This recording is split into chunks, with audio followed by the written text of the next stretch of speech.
ಬಾಬಾ ಸಾಹೇಬ್ ಅಂಬೇಡ್ಕರ್ ಅವರಿಗೆ ನೆಹರು ಅವರು ಎಲೆಕ್ಷನ್ಗೆ ಆಪೋಸಿಟ್ ಆಗಿ ನಿಲ್ಲಿಸಿ ಅವ್ರನ್ನ ಸೋಲಿಸಿದಂತವ್ರೆ ಕಾಂಗ್ರೆಸ್ ಅವರು. ಇಲ್ಲ ಸರ್, ನಾನು ಒಪ್ಪಲ್ಲ ಇದನ್ನ.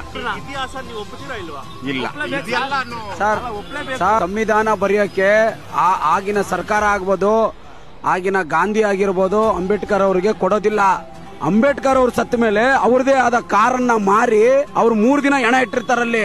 ಯಾವುದೇ ರೂಲ್ಸ್ ಇರಲ್ಲ ಅವ್ರಿಗೆ, ಪಾಪ ತಗೊಂಬರಕ್ ಆಗಲ್ಲ ಹೆಣನ. ದಲಿತರಿಗೆ ಯಾವತ್ತು ಕಾಂಗ್ರೆಸ್ ಪರ ಇಲ್ಲ. ವೋಟ್ ಬ್ಯಾಂಕ್ ಅಷ್ಟೇ, ವೋಟ್ಗೋಸ್ಕರ ಅಕ್ಕಿ ಕೊಡ್ತಾರೆ, ಬೇಳೆ ಕೊಡ್ತಾರೆ, ಅವ್ರನ್ನ ಅಭಿವೃದ್ಧಿ ಮಾಡಕ್ ಬಿಡಲ್ಲ, ಲೋನ್ಗಳು ಕೊಡಲ್ಲ, ಅವ್ರನ್ನ ಇಂಪ್ರೂವ್ ಮಾಡಕ್ ಬಿಡಲ್ಲ.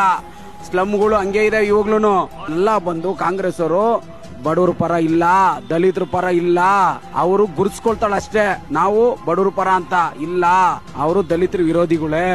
ಇವತ್ತು ದಲಿತರು ಈ ವಿಧಾನಸೌಧ ಮೆಟ್ಲಾಗ್ತಾವ್ರೆ ಅಂದ್ರೆ ಅದಕ್ಕೆ ಕಾರಣ ಅಂಬೇಡ್ಕರ್ ಅವರು ಮಾತ್ರನೇ, ಇನ್ಯಾವ ಕಾಂಗ್ರೆಸ್ ಪಾರ್ಟಿ ಅಲ್ಲ, ಯಾರು ಇಲ್ಲ. ಸರ್, ಈ ಒಳ ವಿಚಾರಗಳು ಅಂಬೇಡ್ಕರ್ ಅವ್ರ ಬಗ್ಗೆ ಸಾಕಷ್ಟು ನಾನು ತಿಳ್ಕೊಂಡಿಲ್ಲ.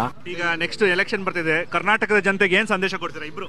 ದಯವಿಟ್ಟು ಹೇಳ್ತೀನಿ, ಯಾರಿಗಾದ್ರೂ ಕೊಡಂಗಿದ್ರೆ ಫ್ರೀ ಸ್ಕೂಲ್ ಮಕ್ಕಳಿಗೆ ಕೊಡ್ರಿ. ಅಕ್ಕಿ ಕೊಡ್ತೀರಾ, ಬಡವರು ಕೊಡಿ, ತೀರಾ ಕೆಳಗಿರೋ ಕೊಡ್ರಿ. ಅದು ಬಿಟ್ಟು ನೀವು ಸುಮ್ನೆ ಏನೇನೋ ಕೊಟ್ಟು ಜನಕ್ಕೆ ತೊಂದರೆ ಮಾಡ್ಬೇಡಿ. ದಯವಿಟ್ಟು ಈ ಸಲ ಅಂತ ಬಂದಾಗ ಮೋದಿನೇ, ಖಂಡಿತ ಮೋದಿ ಅವ್ರನ್ನ ಬೆಂಬಲಿಸಬೇಕಷ್ಟೇ ಸರ್.